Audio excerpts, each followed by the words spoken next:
Hello friends, हम class 12 chemistry chapter 6 इसमें हम थर्मोडायनेमिक प्रिंसिपल्स ऑफ मेटलर्जी की एप्लीकेशंस पढ़ रहे हैं। आज हम सेकंड एप्लीकेशन पढ़ेंगे, extraction of copper from cuprous oxide या फिर कॉपर फर्स्ट ऑक्साइड।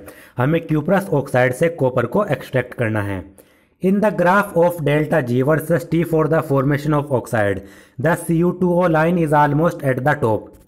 जो हमने गिब्स फ्री एनर्जी और टेम्परेचर के बीच में ग्राफ देखा था, जिसको हम एलिंगम डायग्राम्स के नाम से जानते हैं, उसमें आप देख सकते हैं जो कॉपर ऑक्साइड की यानी क्यूप्रस ऑक्साइड की जो उसमें लाइन है वो सबसे टॉप पर है। So it is quite easy to reduce oxide ores of copper directly to the metal by heating with coke. तो इससे हमें क्या पता चलता है कि कॉपर की जो ऑक्साइड की ओर्स हैं उनको हम डायरेक्टली कोक के साथ हीट करके उनको मेटल में रिड्यूस कर सकते हैं, उनका रिडक्शन कर सकते हैं।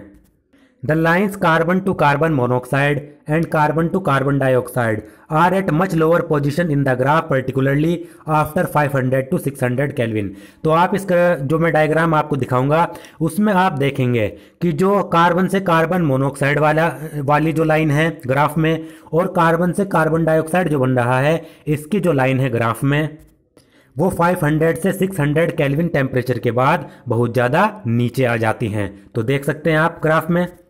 तो आप यहाँ पर ये एलिंगम डायग्राम देख सकते हैं। इसमें सबसे ऊपर जो ये लाइन है CU2O यानी क्यूप्रस ऑक्साइड के फॉर्मेशन की, ये वाली आप लाइन देख सकते हैं। तो आप इसमें देख सकते हैं क्यूप्रस ऑक्साइड की जो लाइन है वो सबसे टॉप पर आ रही है। और इसके लिए मैंने क्या ट्रिक बताई थी, एलिंगम डायग्राम में ये ट्रिक थी कि जो सबसे ऊपर की जो लाइन है, ऊपर की जो लाइन है उसको नीचे वाली लाइन कोई भी रिड्यूस कर सकती है। जैसे इसमें हमने पढ़ा था जो एल्यूमिनियम की लाइन यहाँ पर ऊपर है, तो इसको जो इसके नीचे वाली लाइन है मैग्नीशियम की लाइन, ये इसको रिड्यूस कर सकता है। एल्यूमिनियम से ऊपर की जो लाइन है जिंक कार्बन मोनोऑक्साइड, ये इसको रिड्यूस नहीं कर पाएंगे यहाँ पर। फिर हमने क्या पढ़ा था आगे कि इस पॉइंट के बाद मैग्नीशियम की लाइन ऊपर हो गई, एल्यूमिनियम की नीचे हो गई, यानी इस टेम्परेचर के बाद क्या होगा, मैग्नीशियम को MgO को एल्यूमिनियम रिड्यूस कर पाएगा, एल्यूमिनियम को मैग्नीशियम रिड्यूस नहीं कर पाएगा, क्योंकि मैग्नीशियम की लाइन ऊपर चली गई और एल्यूमिनियम की लाइन नीचे आ गई थी।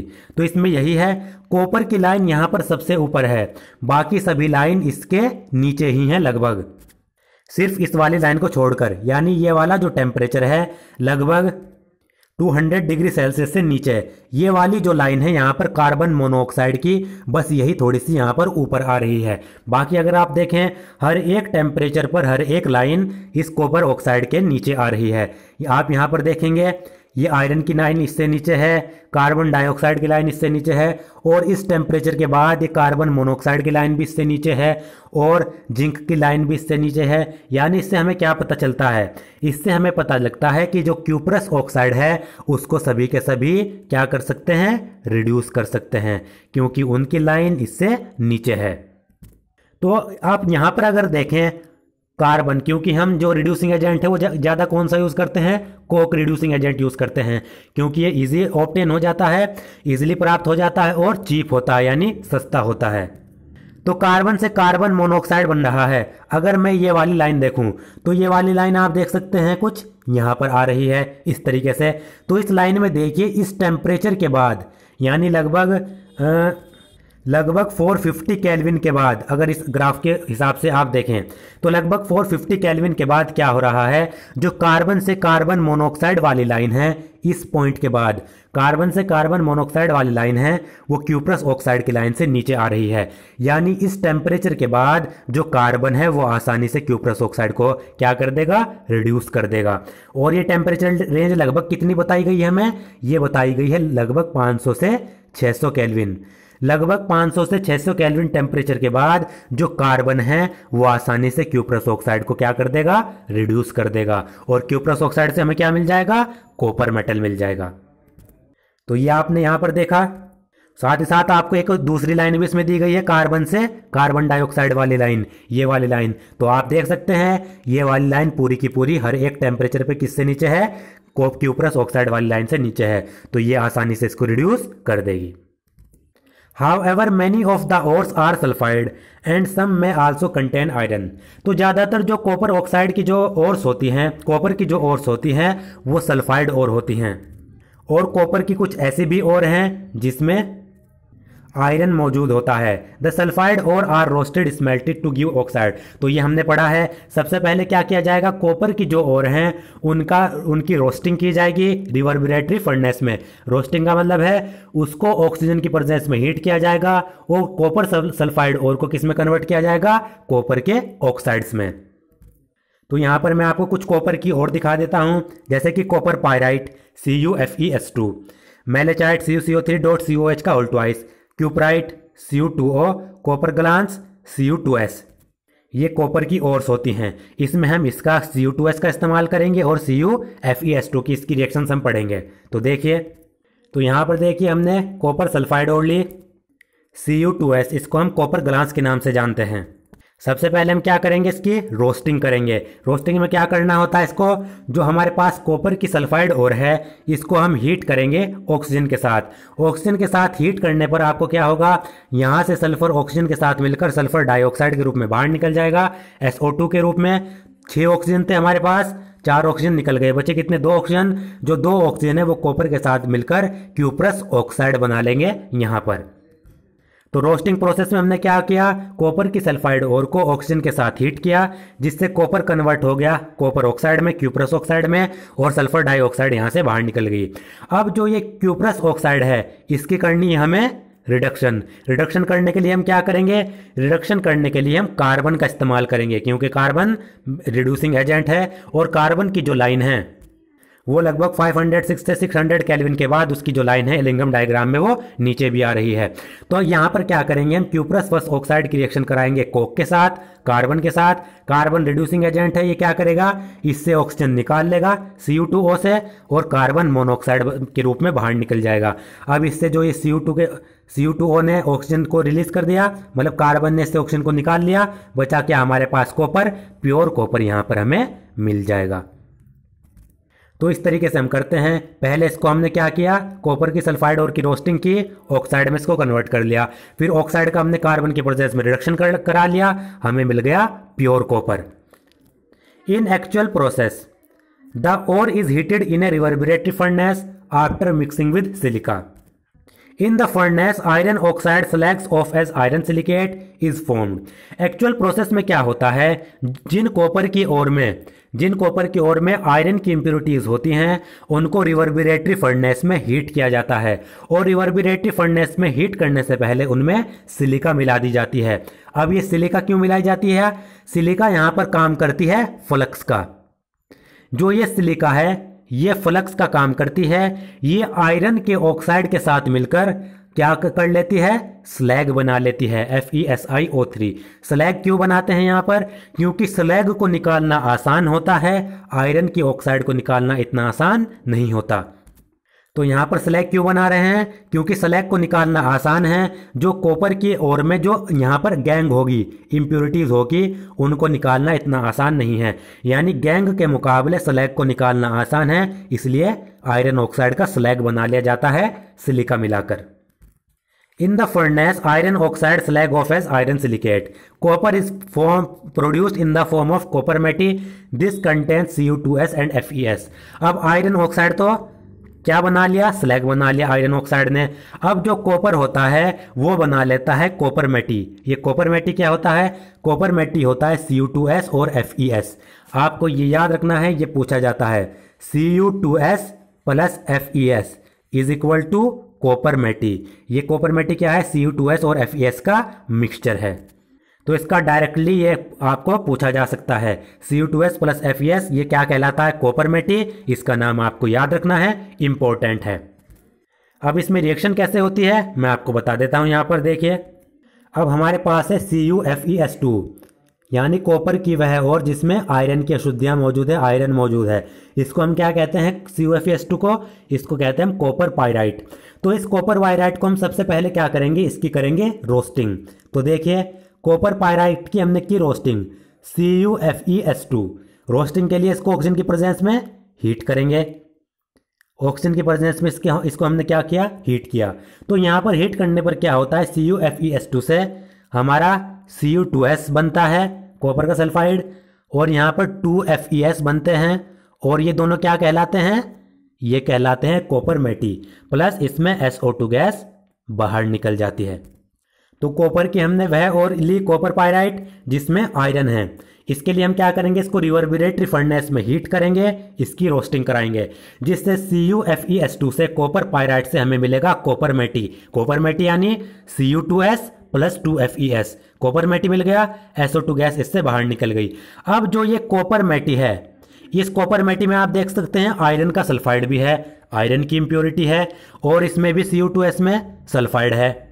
तो इसके लिए हम क्या करेंगे, इसके लिए हम करेंगे इसमें सिलिका लाइन कन्वर्टर में इनको डालेंगे, उसमें ऊपर से भी सिलिका ऐड करेंगे, और कॉपर सल्फाइड को हम कन्वर्ट कर लेंगे कॉपर ऑक्साइड में, और FeS को हम कर लेंगे, FeS को Fe ऑक्साइड में कन्वर्ट करके इसका बना लेंगे स्लैग। तो देखिए इतना तो आपको समझ आ गया होगा। कॉपर पायराइट हमने ली जिसमें आयरन मौजूद है, रोस्टिंग की, इसकी रोस्टिंग करने के बाद कॉपर पायराइट से हमें मिल गया ये कॉपर मेटी Cu2S प्लस 2Fe और SO2। अब इसके बाद जो इनकी रिएक्शन होगी कॉपर मेटी की, वो रिएक्शन हम पढ़ते हैं। Copper matte is then charge into silica line converter. Copper matte को फिर हम सिलिका लाइन कन्वर्टर में, यानी एक ऐसा कन्वर्टर, एक ऐसा इंस्ट्रूमेंट यूज करते हैं जिसमें सिलिका की हम लाइनिंग करते हैं, वॉल के ऊपर सिलिका, हम वहां पर सिलिका उसमें डालते हैं, ऐसा कन्वर्टर जिसमें सिलिका की लाइनिंग होगी। Some silica is also added and hot air blast is blown to convert the remaining FeS, FeO and Cu2S to the metallic copper. उसके बाद हम क्या करते हैं, जो सिलिका लाइन कन्वर्टर होते हैं उसमें हम क्या करेंगे, उसमें ऊपर से भी हम कुछ सिलिका डालेंगे। एक तो हम इंस्ट्रूमेंट ऐसा यूज कर रहे हैं जिसमें पहले से ही सिलिका है, ऊपर से हम सिलिका और डाल रहे हैं, और सिलिका डालने के बाद उसमें हम हॉट एयर ब्लो करेंगे। उस कन्वर्टर में हमें क्या करनी है, हॉट एयर ब्लो करनी है, हॉट एयर पहुंचानी है। ये हॉट एयर क्या कर देगी, FeS, FeO और Cu2S को मेटेलिक कॉपर में कन्वर्ट कर देगी। FeS को किस में कन्वर्ट करेगी, Fe के ऑक्साइड में, आयरन के ऑक्साइड में, और Cu2S या Cu2O को किस में कन्वर्ट करेगी, मेटेलिक कॉपर में। Following reactions take place. अब जो सिलिका लाइन कन्वर्टर में जो रिएक्शन हो रही हैं वो यहाँ पर देखिए। उसमें कॉपर मेटी में हमारे पास क्या था, Cu2S प्लस FeS, आयरन का सल्फाइड और कॉपर का सल्फाइड। अब जो कन्वर्टर है हमारे पास, उसमें जो रिएक्शन होगी वो रिएक्शन यहाँ पर दी गई है। कन्वर्टर में क्या होगा, जो FeS है, यहाँ पर ये कॉपर मेटी में जो आयरन का सल्फाइड है, ये ऑक्सीजन के साथ रिएक्ट करेगा। ऑक्सीजन कहाँ से आ रही है, जो हॉट एयर हम उसमें ब्लो कर रहे हैं, हॉट एयर से ऑक्सीजन मिलेगी। तो FeS ऑक्सीजन के साथ रिएक्ट करेगा, आयरन का ऑक्साइड बना लेगा, और इसमें से SO2 सल्फर डाइऑक्साइड गैस बाहर निकल जाएगी। अब जो ये आयरन का ऑक्साइड बना, ये सिलिका के साथ रिएक्ट करके, सिलिका भी तो हम डाल रहे हैं उसमें, और कन्वर्टर में भी सिलिका मौजूद है, सिलिका की लाइनिंग है, तो इसमें हम आयरन का जो ऑक्साइड है वो SiO2 के साथ रिएक्ट करेगा और यहाँ पर बना लेगा स्लैग। अब जो ये स्लैग बना, इसको हम बाहर निकाल लेंगे कॉपर मेटी से। कॉपर मेटी से आयरन की इम्प्योरिटी बाहर निकल गई। बच रहा क्या है अब हमारे पास, Cu2S। अब जो ये Cu2S है, ये ऑक्सीजन के साथ रिएक्ट करेगा। ऑक्सीजन इसको कहाँ से मिलेगी, हॉट एयर से, क्योंकि कन्वर्टर में हॉट एयर हम पहुंचा रहे हैं। हॉट एयर से इसके ऑक्सीजन के साथ इसने रिएक्ट किया, Cu2S किस में कन्वर्ट हो गया, कॉपर ऑक्साइड में, Cu2O में, और SO2 गैस इससे बाहर निकल गई। अब जो ये Cu2O है, इसका होगा यहाँ पर सेल्फ रिडक्शन, क्योंकि Cu2O से हमें क्या निकालना है, कॉपर। तो जो कन्वर्टर हम यूज कर रहे हैं, जो इंस्ट्रूमेंट हम इसमें यूज कर रहे हैं, उसी के अंदर इसका सेल्फ रिडक्शन होगा।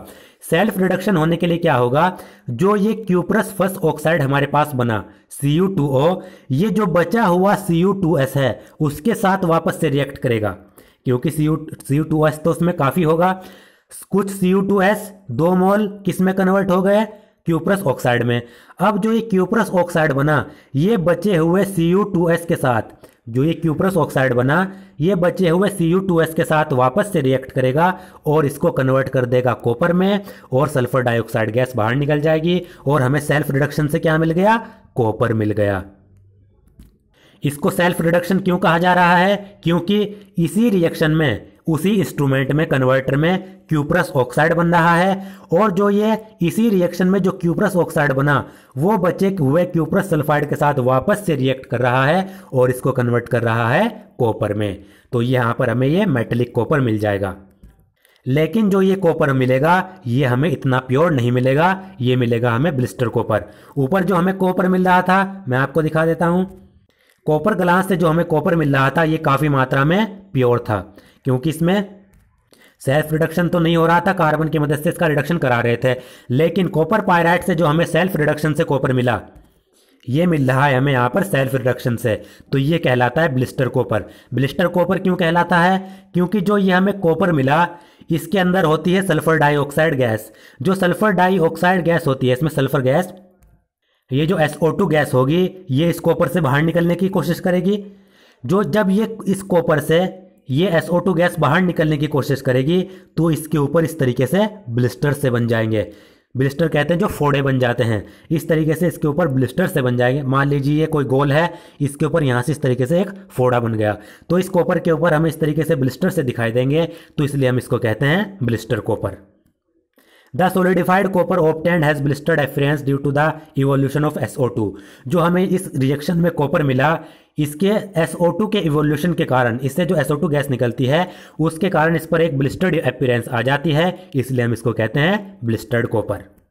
तो ये आपने देखा यहाँ पर, एक बार फिर से मैं आपको इस तरीके से समझा देता हूँ। तो हमारे पास कॉपर पायराइट था, इसकी हमने रोस्टिंग की, रोस्टिंग करने के बाद इससे मिल गया कॉपर मैटी। अब जो ये कॉपर मैटी है इसको हम डालेंगे, कॉपर मैटी को हम डालेंगे सिलिका लाइंड कन्वर्टर में, क्योंकि हमें क्या करना है, इससे कॉपर एक्सट्रैक्ट करना है और इससे आयरन की इंप्योरिटीज को बाहर निकालना है। तो कॉपर पायराइट से कॉपर मैटी बना, इसको डाला सिलिका लाइंड कन्वर्टर में और उसमें हॉट एयर ब्लो की और उसमें थोड़ा सा बाहर से भी सिलिका ऐड कर दिया। अब जो कॉपर ये सिलिका लाइंड कन्वर्टर है उसमें ये वाली रिएक्शन होगी, उसमें FeO में कन्वर्ट हो जाएगा और FeO सिलिका के साथ रिएक्ट करके स्लैग बना लेगा और इस स्लैग को हम इम्प्योरिटी के रूप में बाहर निकाल लेंगे। बाकी बचा कॉपर मैटी में Cu2S, ये ऑक्सीजन के साथ रिएक्ट करके कॉपर ऑक्साइड बना लेगा। ऑक्सीजन कहाँ से मिल रही है? जो हॉट एयर हम ब्लो कर रहे हैं उसमें, कन्वर्टर में या इंस्ट्रूमेंट में, कॉपर ऑक्साइड। अब जो ये कॉपर ऑक्साइड है ये बाकी से बचे हुए कॉपर सल्फाइड के साथ वापस से रिएक्ट करता है और उसका करता है सेल्फ रिडक्शन, उसको कन्वर्ट कर देता है कॉपर में और सल्फर डाइऑक्साइड गैस बाहर निकल जाती है। सल्फर डाइऑक्साइड इस कॉपर गैस से बाहर निकलती है, इसके कारण इस पर ब्लिस्टर्ड अपीयरेंस आ जाती है। जैसे फोड़े होते हैं किसी के ऊपर, इस तरीके से इसके ऊपर वो अपीयरेंस आ जाती है, इसलिए हम इसको कहते हैं ब्लिस्टर्ड कॉपर। तो इस तरीके से हम कॉपर को एक्सट्रैक्ट कर सकते हैं। अब करेंगे जिंक को। Extraction of zinc from zinc oxide. The reduction of zinc oxide is done using coke. Zinc oxide का रिडक्शन हम कोक का इस्तेमाल करके करते हैं। The temperature in that case is higher than that in the case of copper.